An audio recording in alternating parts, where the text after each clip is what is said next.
오늘은 사순절 첫째 주일을 맞이하고 있습니다. 우리는 지난 수요일 제2수요일을 기점으로 사순절을 보내고 있는데요. 예수 그리스도께서 십자가의 고난을 당하셨던 그 발자취를 깊이 묵상하는 기간이 바로 이 사순절입니다. 오늘 우리는 이 사순절 기간 동안에 예수님께서 우리에게 어떻게 구원의 은혜를 베풀어 주시는지 말씀 속에서 특별히 묵상해 보기를 원하는데요. 오늘 우리가 함께 묵독한 요한복음 14장 1절부터 6절에 있는 말씀에 보면 예수님께서 6절에 자기 선언, 내가 곧 길이요 진리요 생명이다 라고 말씀하시는 예수님의 자기 선언이 등장합니다. 요한복음에 보면 예수님의 자기 선언이 총 7가지로 등장을 하는데요. 2021년도에 제가 한 4가지를 에고에임이 예수님의 자기 선언에 관하여 말씀을 나눈 적이 있습니다. 첫 번째는 요한복음 6장에 나와 있는 예수님이 나는 생명의 떡이다 라고 그렇게 말씀하셨습니다. 오병이어의 기적을 누리고 난 후에 사람들이 그 예수님을 왕으로 세우고 영원한 그 떡 먹음을 위해서 예수님을 왕으로 세우려고 할 때 예수님이 육체의 떡이 중요한 것이 아니라 예수님 자체가 생명의 떡 되심을 선포하셨습니다. 그래서 나는 생명의 떡이다 라고 말씀하셨죠. 요한복음 8장에 보면 음행하다 걸린 여인을 죄 사함 가운데 거하게 해주시고 그 또 어두운 세상 속에 예수님께서 세상의 빛이다 라고 말씀하여 주셨습니다. 또한 요한복음 10장에서는 예수님께서 우리에게 선한 목자 그리고 양의 문이 되심을 선포하셨고, 요한복음 11장에서는 죽은 나사로를 살리시며 나는 부활이요 생명이다 라고 선언하셨습니다. 그리고 요한복음 15장에 나는 포도나무요 너희는 가지라 하시며 우리가 예수님 곁에 꼭 붙어 있을 때만이 열매를 맺을 수 있음을 선포하셨죠. 그리고 오늘 우리가 함께 묵독한 요한복음 14장에 예수님은 자기 선언을 이렇게 하십니다. 나는 길이요 진리요 생명이다 라는 거죠. 이 말씀은 이 기독교, 특별히 기독교의 진리, 예수 그리스도가 우리의 구원자 되심에 대한 가장 핵심을 담은 자기 선언이다 라고 그렇게 알려져 있습니다. 오늘 이 시간 오늘 본문을 통해 이 사순절을 시작하는 우리의 마음에 길이요 진리요 생명 되시는 그 예수님의 은혜가 우리 모든 심령 위에 풍성하게 넘쳐나시기를 주님의 이름으로 간절히 소망합니다. 자, 오늘 본문 1절 이렇게 시작을 합니다. 너희는 마음에 근심하지 말라. 하나님을 믿으니 또 나를 믿으라. 그렇게 말씀합니다. 예수님께서 오늘 제자들에게 근심하지 말라라고 그렇게 말씀하고 계시는데, 이것을 우리가 역으로 살펴보면 지금 제자들은 근심할 수밖에 없는 상태가 되었다라는 것을 의미합니다.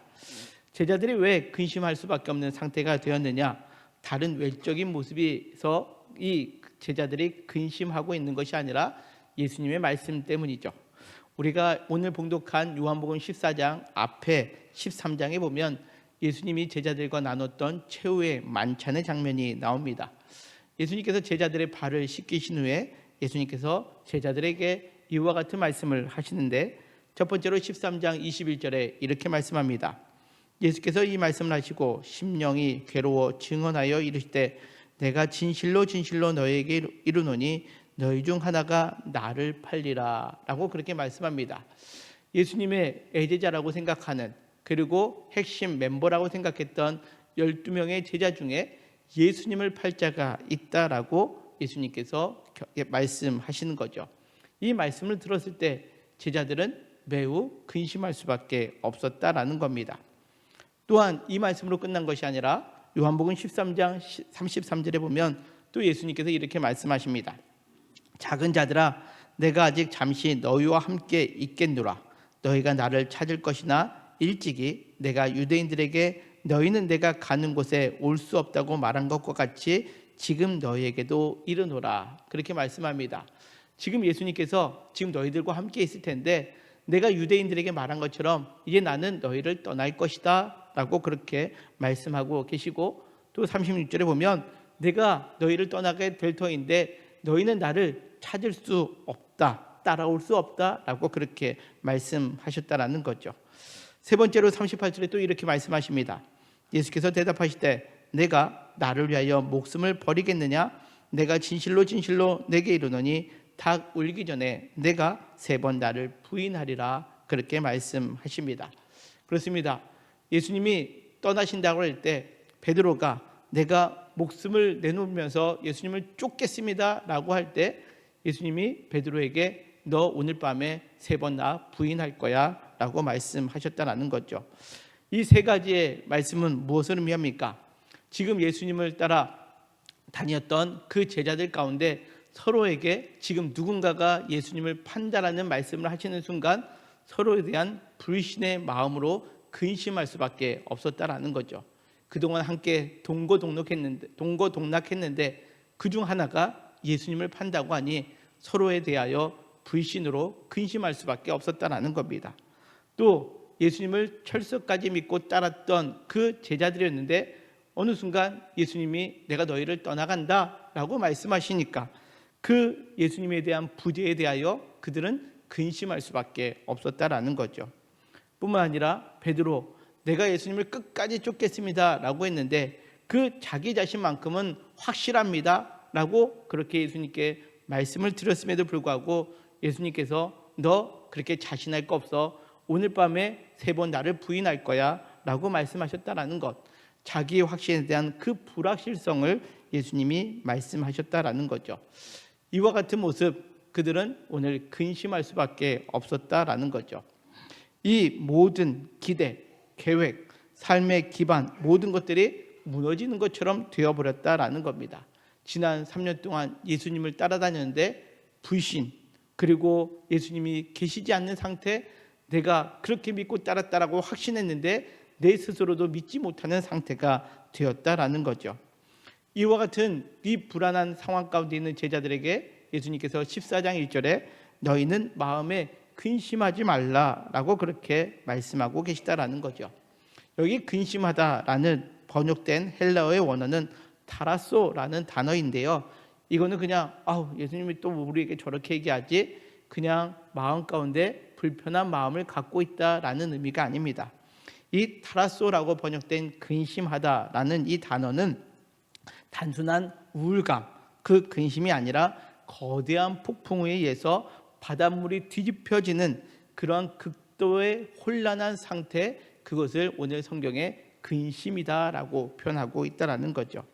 어찌 보면 제자들 그동안 내가 예수님을 철저하게 믿고 따랐는데 우리의 동료 중에 배신자가 등장한다, 그 마음에 큰 요동함이 있었고요. 예수님을 철저하게 믿고 따랐는데 예수님이 어느 순간 사라진다고 할 때 그 마음 가운데 큰 요동함이 있었다라는 거죠. 뿐만 아니라 나는 그래도 예수님 버리지 않아 라고 자기 자신에 대해서 확실하게 선포했는데 예수님은 너 믿을 거 못 된다 라고 하시는 그 말씀에 그들의 마음 자체가 매우 혼란스럽고 큰 요동함이 있었음을 의미합니다. 자, 이와 같은 요동함 오늘 제자들에게만 있는 것일까요? 사실 우리에게도 동일한 이 근심, 타라소가 있다라는 겁니다. 우리도 이 땅의 삶을 살아갈 때에 믿었던 사람이 나를 배반하는 순간 여러분들 그 마음 가운데 무너지는 듯한 큰 회오리와 소용돌이 틈에 속하 있는 것처럼 여겨지는 순간 경험해 보지 않으셨습니까? 내가 많은 것들을 쌓아두었으면 내가 좀 안정적일 것이다 라고 생각했는데 그 쌓아두고 안정적이다라고 생각했던 것들이 한순간 무너져 버렸을 때 우리는 모든 것들이 잃어버린 것처럼 생각되는 경우도 생깁니다. 또 우리가 내가 철저하게 계획하면 내 인생 자체에는 큰 어려움이 없어 라고 생각하며 인생을 계획했는데 어느 순간 뭐 하나가 삐끗 어긋나게 됨으로 인하여 그 모든 계획이 와르르 무너지는 상황이 되었을 때 우리의 마음은 걷잡을 수 없는 요동침, 이 오늘 성경의 표현대로 근심할 수밖에 없는 상태에 겪게 되는 것, 이것이 오늘 예수님의 말씀 앞에 있는 제자들이나 우리의 상황 앞에 나타나 있는 우리의 모습과 동일함을 우리는 말씀 속에서 찾을 수 있습니다. 오늘 예수님은 그 요동치고 있는 그 제자들의 마음, 그 마음을 정확하게 아시고 그럼에도 불구하고 너희들은 근심하지 말라라고 그렇게 말씀하고 계시죠. 그러면서 그 근심하지 말라고 하는 가장 큰 이유가 하나님을 믿으니 나를 믿으라 라고 말씀하시면서 그 예수님께서 어떠한 모습으로 그들에게 위로의 말씀을 주는지 2절과 3절은 이렇게 말씀합니다. 우리 같이 읽겠습니다. 시작. 내 아버지 집에 거할 곳이 많도다. 그렇지 않으면 너희에게 일렀으리라. 내가 너희를 위하여 거처를 예비하러 가노니 가서 너희를 위하여 거처를 예비하면 내가 다시 와서 너희를 내게로 영접하여 나 있는 곳에 너희도 있게 하리라. 아멘. 여기 보면 예수님께서 우리를 위하여 거처를 예비하러 가신다라고 그렇게 말씀합니다. 여러분들 근심하고 있는 그 제자들에게 야, 내가 너희를 위하여 거처를 예비하러 가라고 그렇게 말씀합니다. 요동치고 있는 그 마음의 상태에 있는 제자들에게 야, 내가 너희에게 위안 줄게. 내가 너희들 떠나가지 않을게. 내가 너희들 믿어. 그리고 이런 말씀을 하신다면 그 마음에 근심하지 않겠죠. 그러나 예수님께서는 이 근심하고 있는 자들, 그 불신과 또 예수님에 대한 부재와 또 자기 자신에 대한 불확실성에 있는 제자들에게 그거에 대한 해법을 주시는 것이 아니라 내가 너희를 위하여 거처를 예비하러 간다라고 말씀하고 계시다라는 겁니다. 그렇다면 여기서 말하는 거처는 무엇을 의미할까요? 우리는 1차적으로 이것이 예수님께서 우리가 구할 천국으로 예비하러 가셨구나라고 그렇게 생각합니다. 근데 또 다른 의미가 있다면 여기서 말하는 거처, 이 거처는 그곳에 참된 안식이 있는 곳임을 우리에게 말씀하고 계십니다. 자, 여러분들 우리가 편안한 집을 우리가 늘 바라고 소망하죠. 왜 그렇습니까? 그 우리의 집에 가면 가장 편안히 안식할 수 있기 때문에 그렇습니다. 우리가 여행을 갈 때도 마찬가지죠. 우리가 여행을 갈 때 처음에 여행을 출발할 때는 자신이 납니다. 즐겁습니다. 근데 그 여행이 길거나 아니면 여행 중에 좀 어렵고 힘든 일기라든지 아니면 상황이라든지 어려움이 있게 되면 여행을 지속하기보다는 어디로 가고 싶습니까? 집에 가고 싶죠. 왜 그렇습니까? 집이 우리가 가장 편안히 안식할 수 있는 거처라 생각하기 때문에 그렇습니다. 인간의 이것이 본성입니다. 인간은 편안한 안식할 곳을 찾는다라는 거죠. 그곳에 내 삶의 모든 기반이 놓여 있기 때문에 그렇다라고 생각합니다. 이것은 인간의 본성이죠. 하나님께서는 이 땅을 창조하신 후에 이 인간에게 가장 편안한 안식을 허락해 주셨습니다. 하나님의 창조의 완전함을 보여주시며 우리에게 안식하게 하셨다라는 거죠. 그런데 인간이 어떻게 됐다고요? 그 하나님으로 벗어남으로 인하여 그 안식을 상실하게 된 겁니다. 하나님께서부터 부여해 주셨던 참된 안식을 상실하게 되다 보니 이 땅에서 우리는 내가 안식할 곳을 찾아다니는 것, 이것이 바로 인간의 삶의 목적이 되었다라는 거죠. 그러다 보니 내가 안식할 수 있는 곳을 찾되 사람들이 어떤 이들은 돈이 나를 안식할 수 있다라고 생각하며 돈을 많이 쌓아둡니다. 또 어떤 사람들은 그것이 권력이라 생각하고 권력을 키워 내가 안식할 수 있을 것이라 생각했습니다. 그러나 여러분들 돈, 권력, 명예, 건강 이런 것들은 영원한 우리의 안식처가 거처가 되지 못한다라는 거죠.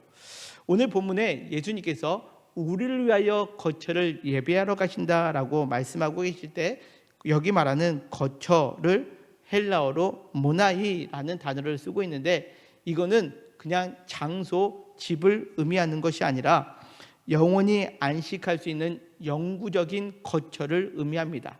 그러니까 변하지 않고 또 영원히 우리가 누릴 수 있는 거처를 예수님께서 예비하시기 위하여 이 땅에 떠나셨다. 다시 예비하시면 우리에게로 다시 올 것이다 라고 약속하고 계시다라는 거죠. 여기서 예수님께서 우리를 떠나시는 이유를 분명하게 말씀하고 계십니다. 우리가 싫어서 아니면 예수님이 자기 볼일을 보기 위하여 떠나시는 것이 아니라 우리를 위하여, 너희를 위하여 영원한 안식처를 예비하기 위하심을 말씀하고 있습니다. 이것이 예수님께서 걸어가셨던 십자가의 본질의 모습입니다. 십자가는 우리로 하여금 예수님께서 영원한 안식할 처소, 바로 천국에 들어갈 수 있는 은혜, 그리고 이 땅에서 참된 안식을 누릴 수 있는 길을 마련하시기 위하여 십자가의 길을 걸어가셨음을 우리에게 말씀합니다.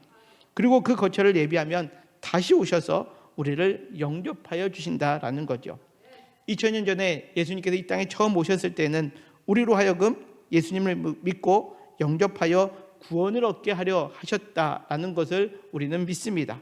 그렇다면 이제는 우리는 다시 오실 예수님이 재림의 목적을 오늘 성경은 이렇게 말씀하는 거죠. 이제 우리를 친히 데리고 가셔서 하나님의 영원한 거처, 하나님이 창조하실 때 우리에게 주셨던 그 참된 안식의 자리로 우리를 이끌어 주신다라는 것을 오늘 성경은 우리에게 약속하고 있습니다. 그런데 오늘 이 주님이 22절과 3절을 통해서 그 거처를 우리를 위하여 예비하여 주신다라고 말씀하셨음에도 불구하고 제자들은 어떠한 상태가 되었습니까?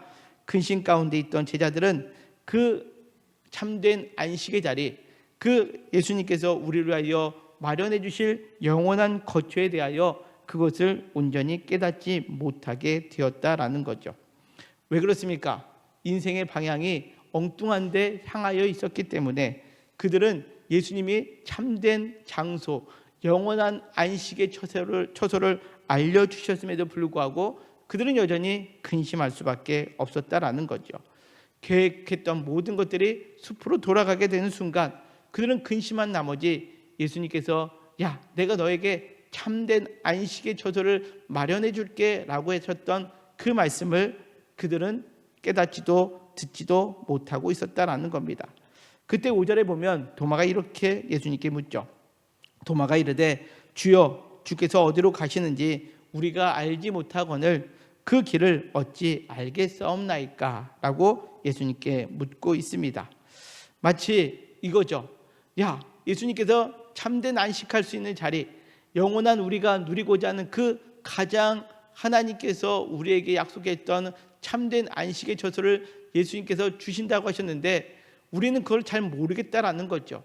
그리고 그 길이 어떻게 가는지 전혀 도무지 알 수 없다라고 그렇게 표현하고 있는 겁니다. 마치 우리 인생에 대해서 목적지가 눈에 보이지 않게 될 때 우리는 연약함으로 인하여 이와 같이 묻고 있는 거죠. 우리의 상황 속에 오늘 제자들처럼 불신의 상황, 그리고 내가 의지했던 것들에 대한 부재의 상황, 그리고 내 자신에 대하여 믿지 못하는 그런 상황 가운데 있을 때 그 상황이 계획이 변경되고 실패되고 좌절되는 순간에 우리는 어디로 가야 될지 알지 못하는 그러한 상황을 겪게 됨을 오늘 성경은 말씀합니다. 여러분들 그렇지 않습니까? 분명히 우리는 신앙의 길을 걸어가고 있습니다.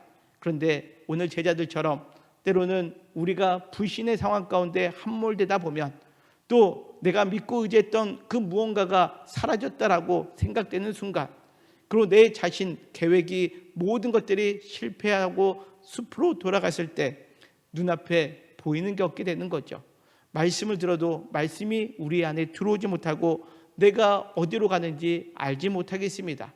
그것을 어찌 알겠습니까? 라고 반문하고 있는 것, 이것이 도마의 질문이자 어찌 보면 신앙생활하고 있다라고 하는 우리의 모습이 될 수도 있다라는 겁니다.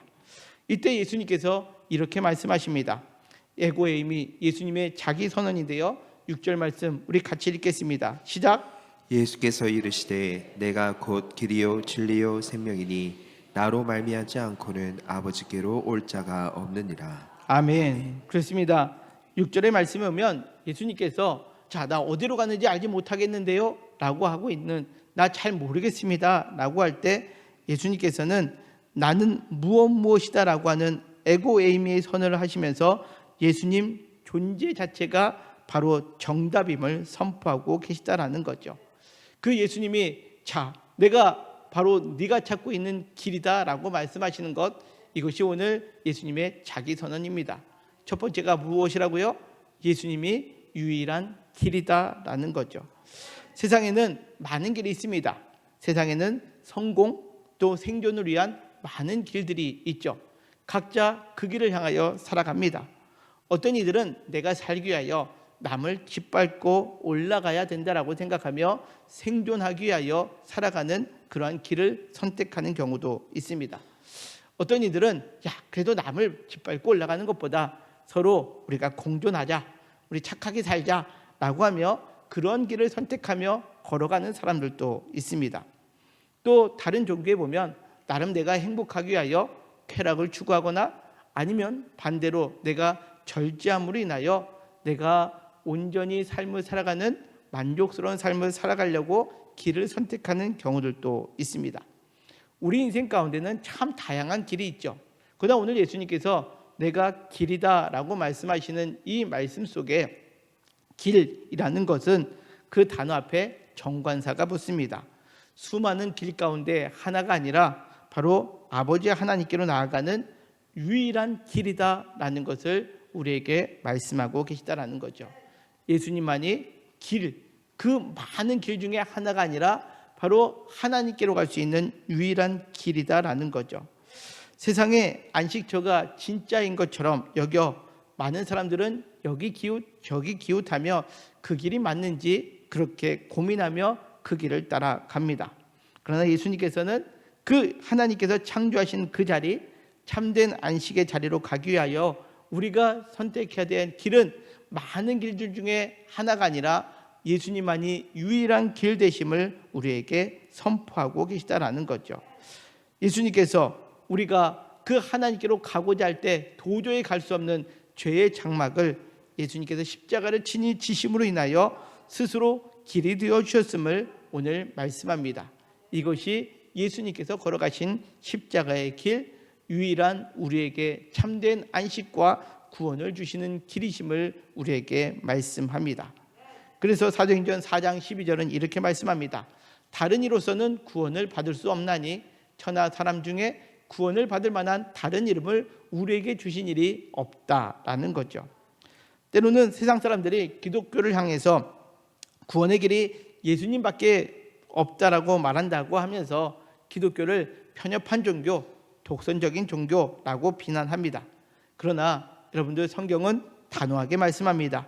십자가의 길, 그 희생의 길만이 죄로 인해 죽어가는 우리, 불안, 조조, 걱정, 근심으로 살아가는 우리를 살리고 하나님께로 이끄는 유일한 구원의 길임을 성경은 우리에게 선포합니다. 오늘 이 말씀의 자리 가운데 우리의 삶 가운데 불신의 자리, 또 부재의 자리, 그리고 내 안에 불안의 자리가 있다면 오늘 말씀을 통하여 우리 모두가 그곳에서 안식을 취하는 것이 아니라 하나님께로 유일하게 나아가는 길이 예수님 되심을 믿음으로 선포함으로, 믿음으로 고백함으로 인하여 우리 모두가 참된 안식의 자리, 구원의 길 가운데 거하는 저와 우리 모두가 되시기를 주님의 이름으로 간절히 축원합니다.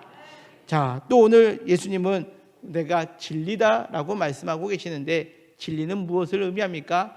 변하지 아니하는 것, 이것이 진리다라고 선포하십니다.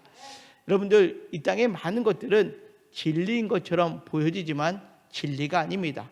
즉 변하지 않는 것 같지만 변하는 것들이다라는 거죠. 우리가 요한복음 4장에 보면 예수님께서 수가성 우물가에 있던 사마리아 여인을 만나 대화하는 장면이 나옵니다.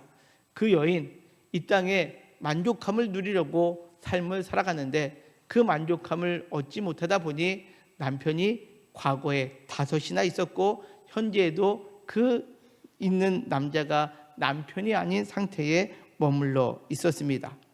여러분들, 만족함, 참된 안식을 위하여 우리는 각자의 길을 걸어가는데 왜 각자의 길을 걸어갑니까? 그것이 꼭 진리라고 생각하기 때문에 그렇습니다. 이것이 변하지 않는 것이다 라고 생각합니다. 그러기에 각자가 갖고 있는 생각에 따라 내가 이것만 붙잡으면 나는 편안할 수, 안식할 수 있고 내가 행복을 누릴 수 있어 라고 생각하는데 그 우리가 붙잡고 있는 것들은 변할 수밖에 없는 것. 그래서 이 사마리아 여인은 어떻게 삶을 살았습니까? 조금 전에 말씀드린 것처럼 남편을 5명이나 교체하면서도 불구하고 그는 온전히 행복을 누리지 못하는 상태에 있었다라는 거죠. 도대체 진짜 길이 무엇인가? 목마름을 해결할 진리가 무엇인가? 라고 했을 때 그 여인이 예수님께 이렇게 대답합니다. 메시아가 오면 알려주겠거니 라고 그렇게 말할 때 예수님께서 그에게 이렇게 대답합니다.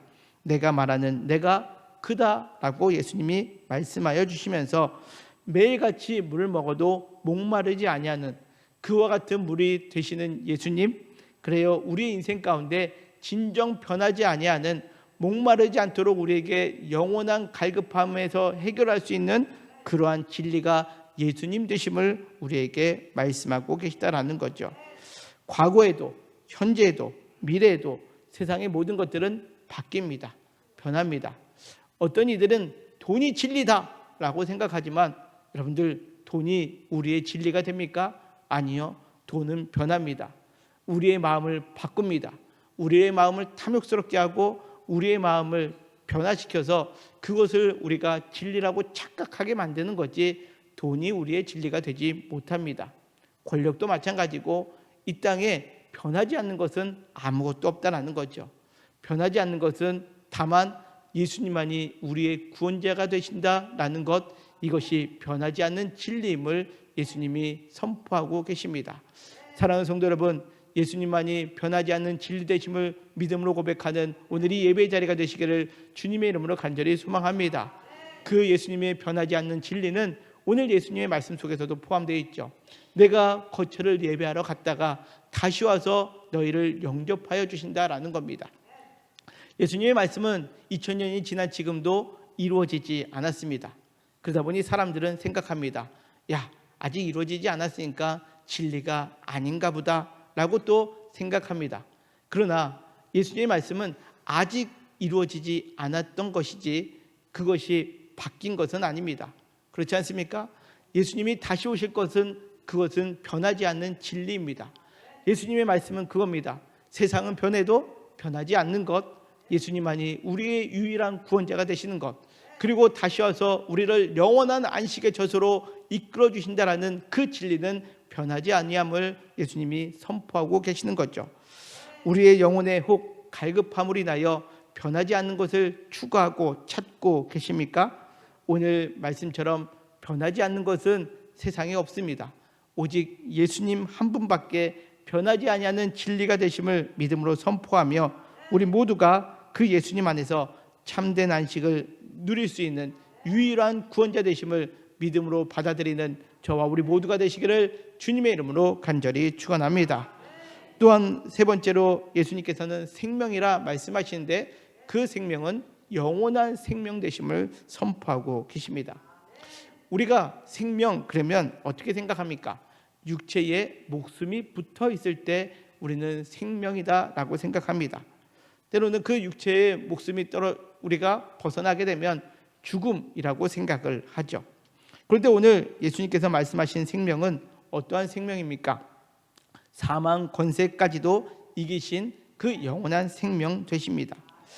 요한복음 11장에 보면 나사로가 죽었을 때 예수님께서 무덤 앞에 서셔서 선포하신 말씀 에고 에이미, 우리가 처음에 말씀드린 것처럼 요한복음 11장 이렇게 선포하십니다. 나는 부활이요 생명이다 라고 그렇게 말씀합니다. 예수님의 생명 되심은 무엇을 의미합니까? 사람들은 죽으면 모든 것이 끝났다라고 생각하는데 예수님께서는 그 죽음조차도 바꾸어서 영원한 생명으로 만들어주시는 분이심을 의미합니다. 제자들은 예수님께서 죽음으로 향하여 가신다라는 말씀을 들었을 때 근심할 수밖에 없었습니다. 왜요? 죽음은 끝이기 때문에 그렇습니다. 여러분들, 우리의 인생도 마찬가지 아니겠습니까? 죽음의 순간 모든 것들이 다시금 일으킬 수 없는 상태까지 되어버렸다면 우리는 야, 이제 끝났다라고 자포자기해버리는 것이 우리의 마음 아니겠습니까? 그러나 예수님은 이 죽음을 끝으로 보시지 아니하셨다라는 거죠. 오히려 그 십자가의 죽음을 통해서 예수님은 영원한 생명을 취하셨음을 성경은 우리에게 말씀합니다. 이것이 진리이고 이것이 예수님이 우리에게 보여주신 유일한 길 되심을 우리에게 말씀합니다. 십자가의 길은 죽음의 길이 아니죠. 세상 사람들은 그 길을 실패했다라고 얘기합니다. 그러나 성경은 예수님이 그 십자가의 길이 실패다라고 얘기하지 않습니다. 오히려 온 인류를 구원한 하나님의 크신 계획 가운데 우리를 살리신 생명의 길이었음을 말씀하고 있습니다. 우리의 삶 속에서 여러분들 어떻습니까? 죽음의 순간을 겪게 되죠. 우리는 아직 살아있지만 내 주변의 이웃, 또 우리가 가깝게 생각했던 이들이 마지막 세상을 떠나게 될 때 그리움, 안타까움, 아쉬움, 함께했던 계획들이 사라짐으로 인하여 많이 힘들어하는 경우들을 겪게 됩니다. 우리는 이 죽음 앞에 끝이라고 생각하기에 제자들처럼 근심하며 모든 것들이 소용돌이 속에 있는 것처럼 여겨질 수밖에 없지만 오늘 예수님은 이렇게 말씀하시는 겁니다. 생명이신 주님께서 죽음을 통하여 우리에게 영원한 생명을 주셨다라는 겁니다. 이것이 예수님이 진정 영원한 생명 되심을 우리에게 말씀합니다. 사랑하는 성도 여러분, 우리가 비록 육체적인 죽음으로 아파할 수 있습니다. 또 고통 가운데 있을 수 있습니다. 그러나 이제 주님은 우리에게 눈을 바꾸기를 원하십니다. 진정 원하는 길, 영원히 사는 길은 우리가 예수님을 따르는 길이며 예수님 안에 있을 때 그 죽음이 변화되어 영원한 생명으로 변화됨을 믿는 것, 이것이 영원한 생명을 취하는 길임을 우리에게 말씀합니다. 사랑하는 성도 여러분, 불안하십니까? 또 불신 가운데 있으십니까? 모든 개혁이 다 무너져서 죽는 것 같은 상황 가운데 있으십니까? 예수님만이 그 죽음을 변화시켜 영원한 생명으로 인도해 주심을 믿음으로 고백하며 나아가는 저와 우리 모두가 되시기를 주님의 이름으로 간절히 축원합니다. 자, 오늘 말씀에 보면 이와 같이 예수님이 길이 되시고 또 우리에게 진리가 되시고 생명 되시는 이것을 우리가 따라간다는 것은 어떠한 것일까요? 마태복음 7장 14절에 보면 성경은 이렇게 말씀합니다. 생명으로 인도하는 문은 좁고 길이 협착하여 찾는 자가 적다라는 겁니다. 그렇습니다. 예수님께서 내가 길이야 라고 한 그 길이 넓은 길이 아니다라는 거죠. 평탄한 길이 아니다라는 겁니다. 오히려 좁고 협착하여 많은 이들이 가지 않는 길입니다.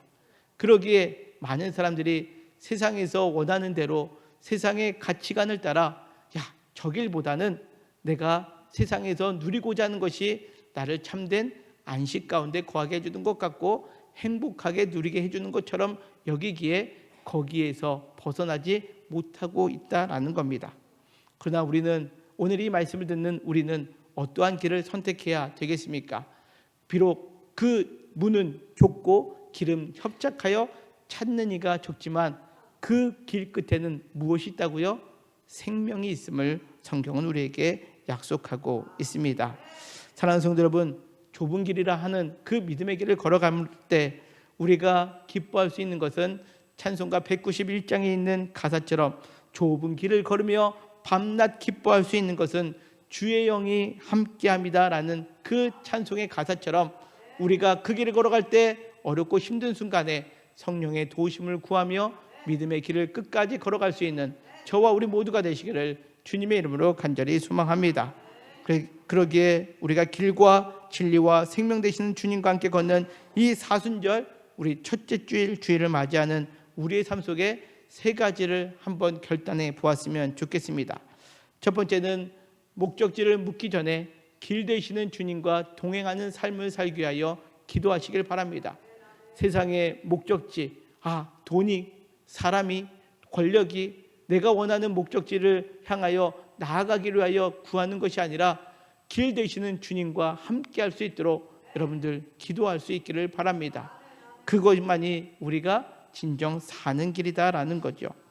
그래서 오늘 우리의 삶 속에 성령의 도우심을 구하는 기도, 내가 그 길을 갈 수 없기에 성령님이여 나와 함께 하심으로 인하여 내가 지금 눈에 보이지 않는 것처럼 여겨지는 것, 내가 세상에 만족스러운 것이 아니라 지금 눈에 잘 보이지 않지만 길 대신 주님 안에 그와 동행함으로 인하여 영원한 생명을 취할 수 있는 그것을 위하여 함께 기도로 나아가는 우리 모든 성도님들 되시기를 주님의 이름으로 간절히 축원합니다.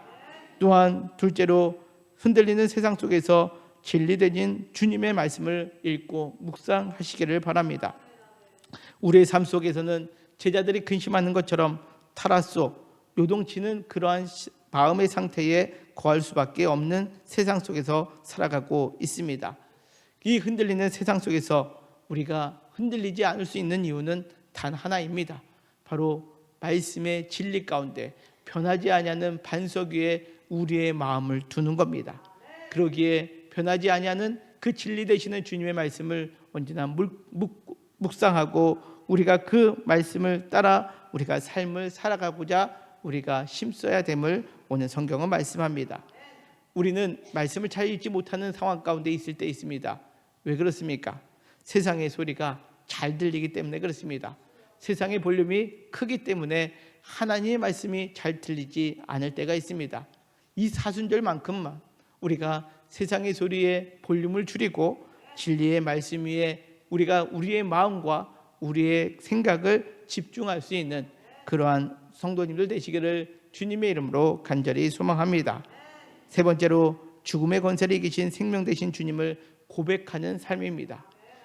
우리는 입술 가운데 내가 실패할 때, 좌절할 때, 불신의 순간, 내가 의지할 것을 잃어버린 순간에 우리의 입술은 원망과 불평과 좌절입니다.